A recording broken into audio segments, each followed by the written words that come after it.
Hello everyone, कैसे हैं आप सब। उम्मीद है कि आप सब स्वस्थ होंगे। मैं रजनी पाठक आप सबका बहुत बहुत स्वागत करती हूं आपके अपने चैनल में। मैं लेकर आई थी यूपीएससी क्रैश कोर्स की एक न्यू सीरीज़, जिसके अंतर्गत हम इतिहास की विषय वस्तु पढ़ रहे थे, जिसमें हमने पढ़ा था इतिहास के अंतर्गत ऐतिहासिक स्रोत। ऐतिहासिक स्रोतों के अंतर्गत पढ़ा था धार्मिक स्रोत, धार्मिक स्रोत, विदेशी यात्रियों के विवरण और पढ़ा था पुरातात्विक स्रोत। इस प्रकार से हमने आगे पढ़ते हुए देखा कि ऐतिहासिक काल का विभाजन, जिसमें देखा था प्राक ऐतिहासिक काल, आदि ऐतिहासिक काल और ऐतिहासिक काल। ऐतिहासिक काल के अंतर्गत हमने देखा, प्राक ऐतिहासिक काल के अंतर्गत देखा था पुरापाषाण काल, मध्यपाषाण काल और नवपाषाण काल। फिर प्राक ऐतिहासिक काल के बाद आदि ऐतिहासिक काल देखा, जिसमें देखा हमने विभिन्न संस्कृतियाँ, वैदिक संस्कृति, हड़प्पा संस्कृति, ताम्र संस्कृति। फिर इसके बाद हमने देखा था ऐतिहासिक काल, जिसमें हमने देखा महाजनपद काल। उसमें 16 जनपदों का राज्य राजधानी कार्यक्षेत्र देखा। उसके पश्चात देखा था धार्मिक आंदोलन, जिसमें जैन धर्म और बौद्ध धर्म प्रमुख थे, शैव धर्म, वैष्णव धर्म, इस तरह से हम देख रहे थे।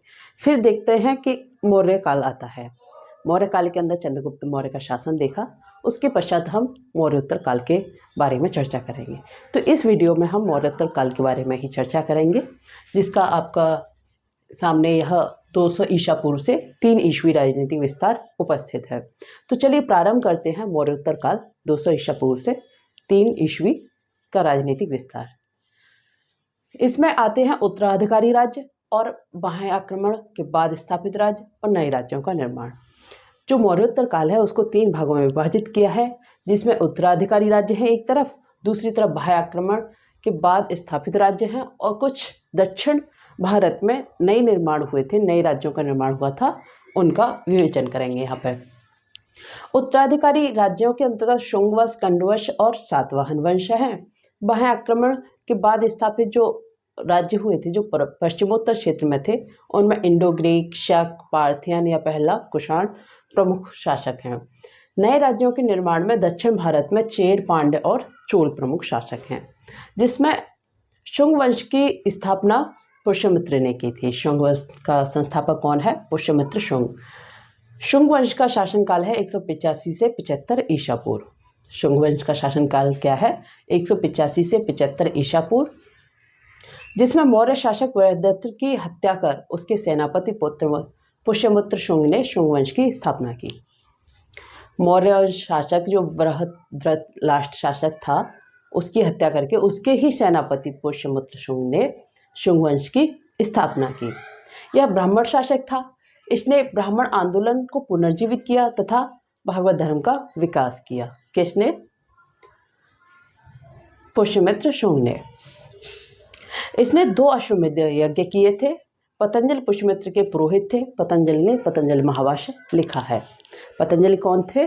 पुष्यमित्र शुंग के पुरोहित।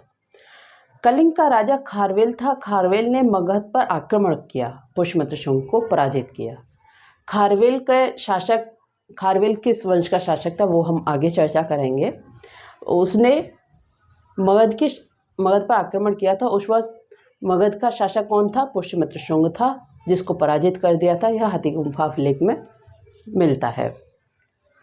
इसका उत्तराधिकारी किसका? शुंग वंश का, जो पुष्यमित्र शुंग ने स्थापना की थी। पुष्यमित्र शुंग का उत्तराधिकारी इसका पुत्र अग्निमित्र, अंतिम शासक देवभूमि था। पुष्यमित्र शुंग के बाद अग्निमित्र आया और इस तरह से क्रमानुसार इस वंश में राजा आते रहे और अंतिम शासक देवभूमि था। देवभूमि का मंत्री वसुदेव ने इसकी हत्या कर दी। आप देख रहे हो, मंत्री ही एक दूसरे की हत्या करके राज्य पर बैठ रहे हैं, उसके बाद शासन पर बैठ रहे हैं, उसके बाद उन्हीं के सेनापति उनकी हत्या करके फिर शासक बन रहे हैं। तो इस तरह से देवभूमि का जो मंत्री था वसुदेव ने इसकी हत्या कर कण्व वंश की स्थापना की। हर्षचरित में यह बाणभट्ट ने चर्चा की है। कण्व वंश 75 ईसा पूर्व से 30 ईसा पूर्व इसका शासनकाल है। संस्थापक देवभूमि है और ब्राह्मण वंश का, इसमें ये भी ब्राह्मण शासक था। आपने देखा शुंग वंश भी ब्राह्मण शासक था। शुंग वंश का जो संस्थापक था पुष्यमित्र शुंग भी ब्राह्मण शासक है, और ये भी कंड वंश का शासक भी ब्राह्मण शासक है। इसमें 4 शासक हुए, वसुदेव, भूमिमित्र, नारायण और सुशर्मन। सुशर्मन इसका अंतिम शासक था। अंतिम शासक सुशर्मन की हत्या 30 ईसा पूर्व में सिमुक ने कर दी और एक नवीन ब्राह्मण वंश आंध्र सातवाहन वंश की नींव रखी। इसकी भी हत्या इसके सिमुक ने कर दी थी। फिर इसके बाद भी ब्राह्मण वंश की स्थापना हुई। फिर आंध्र सातवाहन वंश की जो स्थापना की थी सिमुक ने, वह 30 ईसा पूर्व से 250 ईस्वी है, जिसमें यह वंश किसी न किसी रूप में लगभग 3 शताब्दियों तक बना रहा। कौन सा? आंध्र सातवाहन वंश किसी न किसी रूप में 3 शताब्दियों तक बना रहा, जो कि प्राचीन भारत में किसी एक वंश का सर्वाधिक समय था। प्राचीन भारत में किसी एक वंश का सर्वाधिक समय था। सातवाहन वंश के प्रमुख शासक इस प्रकार हैं। सातकर्णी प्रथम। सातकर्णी प्रथम ने 2 अश्वमेध यज्ञ किए, एक राजसूय यज्ञ किया, और हाल जो कवि है, हाल इसने गाथा सप्तशती लिखी, जो कि मुक्तक काव्य की रचना है सातकर्णी प्रथम के शासनकाल में। गौतमी पुत्र सातकर्णी ने सबसे महान शासक है। ये शक शासक नहपान को हराया था और चैत्य मंदिर अमरावती स्तूप बनवाया था। किसने? गौतमी पुत्र सातकर्णी ने। इसका पुत्र वशिष्ठी पुत्र पुलवामी आगे शासक बनता है, जिसने आंध्र पर विजय प्राप्त करने के पश्चात प्रथम आंध्र सम्राट कहा गया। किसको? वशिष्ठी पुत्र पुलवामी को। यज्ञश्री सातकर्णी 174 से 203 ईस्वी शासन करता है। सातवाहन वंश का अंतिम महत्वपूर्ण राजा है यह। कौन? यज्ञश्री सातकर्णी। फिर आगे के वंश हैं चेदी वंश या महामेघवाहन वंश, जो कि शताब्दी ईसा पूर्व में है। संस्थापक महामेघवाहन ने की, यह हाथी गुम्फा अभिलेख में उल्लिखित है। इस वंश का महान शासक खारवेल था, जो कि हमने आपको बताया था कि कलिंग का राजा खारवेल ने मगध पर आक्रमण किया था, पुष्यमित्र शुंग को हराया था। वही शासक कहाँ का था? मेघवाहन वंश का था। चेद वंश का शासक था या फिर मेघवाहन वंश, दोनों एक ही नाम है।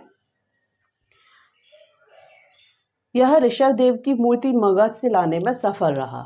आक्रमण किया और वहां से मगध ऋषभ देव की मूर्ति लाने में सफल रहा। खारवेल ने अनेक गुफा विहार बनवाए थे। बाह्य आक्रमण के पश्चात स्थापित राज्य। पहले हमने देखे उत्तराधिकारी राज्य, यानी मौर्य काल के पश्चात जिन राजाओं का उत्तराधिकारी राज्य थे वह देखे, जिसमें शुंग वंश देखा, फिर देखा हमने कंडो वंश, उसके पश्चात देखा आंध्र सातवाहन वंश। अब देखते हैं बाह्य आक्रमण के पश्चात स्थापित राज्य, जिसमें इंडो ग्रीक, हिंदी, यूनानी, यवन सबसे पहला आक्रमण किया। मौर्योत्तर काल में उत्तर पश्चिमी सीमा पर लगातार हमले किए। प्रमुख शासक हैं बाह्य आक्रमण के पश्चात स्थापित प्रमुख शासक डेमेट्रियस प्रथम, मिनांडर 165 से 145 ईसा पूर्व। फिर आते हैं शक मूलतः सीरिया के उत्तर में निवास करने वाले थे। बोलन दर्रे से भारत आए थे। कहाँ से आए थे? बोलन दर्रे से। भारत स्रोतों में शकों को सिंथियन कहा गया है। भारत के जो स्रोत हैं उनमें शकों को क्या कहा गया है? सिंथियन। इसके बाद हिंद पार्थियन या पहला वंश आता है, जिसके संस्थापक मिथ्रेडेटस है। मूल निवास इनका ईरान है। गोंदो फर्निस के समय सेंट थॉमस ईसाई धर्म का प्रचार करने आए थे। फिर आता है कुषाण वंश, जिसके संस्थापक कुजुल कडफिशस हैं, 15 ईस्वी से 65 ईस्वी। कुषाण वंश का जो प्रमुख शासक था वह कनिष्क था। कनिष्क इसका राजवैद्य चरक व वात्सायन है। चरक ने चरक संहिता लिखी और वात्सायन ने कामसूत्र लिखा। कनिष्क ने 78 ईस्वी में शक संवत प्रारंभ किया था। किसने किया था? कनिष्क ने। कितना? 78 ईस्वी में। बौद्ध धर्म महायान शाखा का संरक्षण भी कनिष्क ने किया। कुषाणों की राजधानी पेशावर और मथुरा थी।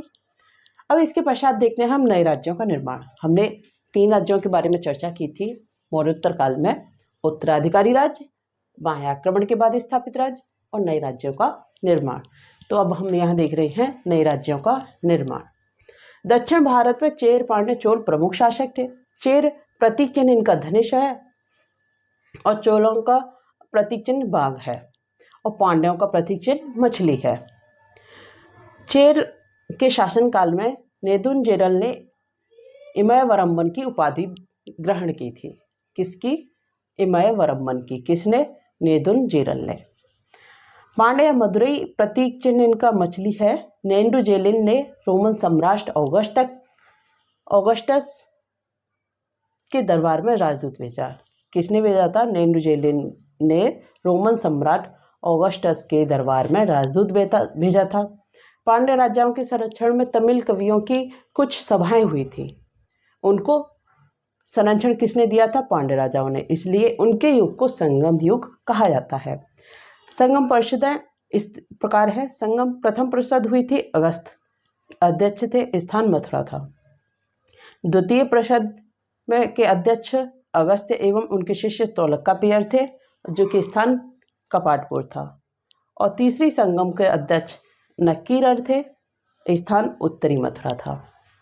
मौर्योत्तरकालीन कुछ साहित्यिक पुस्तकें देख लेते हैं, जिसमें हाल ने गाथा सप्तशती लिखी है, पतंजलि ने महाभाष्य और भरत मुनि ने नाट्यशास्त्र लिखा है। नागसेन ने मिलिंद पन्नु लिखा है, वात्स्यायन ने कामसूत्र, अश्वघोष ने सौंदरानंद, बुद्धचरित और भास ने स्वप्नवास दत्ता, चारुदत्ता और उभंग आदि रचनाओं की थी। तो इस प्रकार हमने मौर्योत्तर काल में 200 ईसा पूर्व से 3 ईस्वी का राजनीतिक विस्तार देखा। एक बार रिवीजन दोबारा से कर लेते हैं। उत्तराधिकारी राज्य शुंग वंश, कंड वंश, सातवाहन वंश है। बाह्य आक्रमण के बाद स्थापित राज्य पश्चिमी क्षेत्र में है। इंडो ग्रीक, शक, पार्थियन पहला और कुषाण, ये प्रमुख शासकों के बारे में यहाँ पर चर्चा की जा रही है। और दक्षिण भारत में नए राज्यों का निर्माण है, चेर, पांड्य और चोल। शुंग वंश 185 से 75 ईसा पूर्व है। इसके संस्थापक पुष्यमित्र शुंग हैं। मौर्य शासक वृद्धदत्त की हत्या कर उसके सेनापति पुष्यमित्र शुंग ने शुंग वंश की स्थापना की। यह ब्राह्मण शासक था। इसने ब्राह्मण आंदोलन को पुनर्जीवित किया तथा भागवत धर्म का विकास किया। इसने 2 अश्वमेध यज्ञ किए थे। पतंजलि पुष्यमित्र के पुरोहित थे। कौन थे? पुरोहित थे पतंजलि। इन्होंने पतंजलि महाभाष्य लिखा था। कलिंग का राजा खारवेल था। खारवेल ने मगध पर आक्रमण किया और पुष्यमित्र शुंग को पराजित कर दिया। यह हाथी गुम्फा लेख में चर्चा मिलती है। इसका उत्तराधिकारी पुष्यमित्र शुंग का उत्तराधिकारी अग्निमित्र हुआ। अंतिम शासक देवभूमि था। शुंग वंश का अंतिम शासक देवभूमि था। देवभूमि का मंत्री वसुदेव ने इसकी हत्या कर कंडवंश की स्थापना की। कंडवंश की स्थापना किसने की थी? देवभूमि ने, वसुदेव की हत्या करके। यह हर्षचरित में मिलता है और हर्षचरित के रचनाकार हैं बाणभट्ट। कंडवंश 75 ईसा पूर्व से 30 ईसा पूर्व रहता है, जिसका संस्थापक देवभूति है और ब्राह्मण वंश का संस्थापक है। यह ब्राह्मण वंश का है। शुंगों की जो परंपरा चली आ रही थी ब्राह्मण वंश की, इसको जारी रखा इसने। इसमें 4 शासक हुए, वसुदेव, भूमिमित्र, नारायण और सुशर्मन। अंतिम शासक सुशर्मन था, जिसकी हत्या सिमुख ने कर दी और एक नवीन ब्राह्मण वंश की स्थापना की, जिसका नाम था आंध्र सातवाहन वंश। आंध्र सातवाहन वंश 30 ईसा पूर्व से 250 ईसा पूर्व रहता है। यह वंश किसी न किसी रूप में लगभग 3 शताब्दियों तक बना रहा। प्राचीन भारत में सबसे ज़्यादा समय तक रहने वाला यह एकमात्र शासक वंश है। 3 शताब्दियों तक बना रहा, जो कि प्राचीन भारत में किसी न किसी रूप में सर्वाधिक समय रखने वाला शासन वंश है। सातवाहन वंश के प्रमुख शासक हैं सातकर्णी प्रथम। 2 अश्वमेध यज्ञ किए थे इसने और 1 राजसूय यज्ञ किया। हाल कवि इसी के शासनकाल में थे, जिन्होंने गाथा सप्तशती मुक्त काव्य की रचना की। गौतमी पुत्र सातकर्णी सबसे महान शासक सातवाहन वंश में हुआ था। शक शासक नहपान को हराया था इसने और चैत्य मंदिर अमरावती स्तूप का निर्माण कराया। इसके बाद इसका पुत्र वशिष्ठी पुत्र पुलवामी आता है, जिसने आंध्र पर विजय प्राप्त करने के पश्चात इसको प्रथम आंध्र सम्राट कहा गया। इसके पश्चात इसका पुत्र यज्ञश्री सातकर्णी 176 से 203 ईस्वी रहता है। सातवाहन वंश का अंतिम और महत्वपूर्ण राजा था। कौन? यज्ञश्री सातकर्णी। इसके बाद चेदी वंश और महामेघ वाहन वंश के बारे में हमको चर्चा मिलती है। यह शताब्दी ईसा पूर्व में था। इसका संस्थापक मेघवाहन ने की थी, जो कि हाथी गुफा अभिलेख में मिलता है। इस वंश का महान शासक खारवेल था। यह ऋषभ देव की मूर्ति मगध से लाने में सफल रहा। कौन? खारवेल, जो कि हमने चर्चा की थी। इसने पुष्यमित्र शोक को हराया था। इसके बाद हम देखते हैं बाह्य आक्रमण के बाद स्थापित राज्य, जिसमें इंडो ग्रीक, हिंदी यूनानी प्रथम शासक है। मौर्योत्तर काल में उत्तर पश्चिमी सीमा पर बहुत हमले हुए थे। उसके पश्चात प्रमुख शासक हैं डेमेट्रियस प्रथम, फिर है मिनांडर 165 से 145 ईसा पूर्व। इसके बाद शक आए, मूलतः सीरिया के उत्तर में निवास करने वाले थे और यह बोलंदर से भारत आए थे। भारत स्रोतों में शकों को सिंथियन कहा जाता है। इसके पश्चात हिंद पार्थियन या पहला वंश आता है, जिसका संस्थापक मिथ्रेडेटस है। मूल निवास इनका ईरान था। गोंदोफर्निस के समय में सेंट थॉमस ईसाई धर्म का प्रचार करने आया था। फिर आता है कुषाण वंश, जिसका संस्थापक कुजुल कटफिसस है, जो कि 15 ईस्वी से 65 ईस्वी है। इसका कुषाण वंश का प्रमुख शासक कनिष्क था। कनिष्क इसका राज्यवेद चरक व वात्स्यायन थे। चरक ने चरक संहिता लिखी और वात्स्यायन ने कामसूत्र लिखा। कनिष्क ने 78 ईस्वी में शक संवत प्रारंभ किया था। किसने किया था? कनिष्क ने। बौद्ध धर्म की महायान शाखा को संरक्षण भी इसने प्रदान किया था। और कुषाणों की राजधानी कहाँ थी? पेशावर और मथुरा। फिर इसके बाद हम देखते हैं नए राज्यों का निर्माण, जिनमें दक्षिण भारत में चेर पांड्य चोल प्रमुख शासक हैं। चेर इनका प्रतीक चिन्ह धनुष है और चोलों का प्रतीक चिन्ह बाघ है। नदुनजेरल ने इमयवरम्बन की उपाधि ग्रहण की थी। पांड्य मदुरई इनका प्रतीक चिन्ह मछली है। नेंडुजेलिन ने रोमन सम्राट ऑगस्टस की दरबार में राजदूत भेजा था। पांड्य राजाओं के संरक्षण में तमिल कवियों के संघ अथवा मंडल या संगमों का आयोजन हुआ, इसलिए इसे संगम युग भी कहते हैं। संगम परिषदें हैं। प्रथम संगम परिषद अध्यक्ष थे और स्थान मथुरा। द्वितीय संगम के अध्यक्ष अगस्त एवं उनके शिष्य तोलकापियर हैं, जिसका स्थान कपाटपुर था। और तीसरी संगम के अध्यक्ष नक्कीरर हैं और स्थान उत्तरी मदुरा है। मौर्योत्तरकालीन कुछ साहित्यिक पुस्तकें देख लेते हैं। हाल ने गाथा सप्तशती लिखी और पतंजलि ने पतंजलि महाभाष्य लिखा। भरत मुनि की नाट्यशास्त्र है। नागसेन की मिलिंद पन्नु है और वात्स्यायन का कामसूत्र है। अशोक घोष ने सौंदरानंद और बुद्ध चरित्र लिखा था और उसके पश्चात भास ने स्वप्नवास दत्ता, चारुदत्ता और उभंग आदि रचनाएं की थी। तो इस प्रकार हमने मौर्योत्तरकालीन राजनीतिक विस्तार देखा। आगे के एपिसोड में हम देखेंगे गुप्त काल। तो आप अगला एपिसोड देखना बिल्कुल ना भूलिए। अब तक का साथ देने के लिए बहुत बहुत धन्यवाद। मिलते हैं अगली वीडियो में, तब तक अपना ध्यान रखिएगा। धन्यवाद।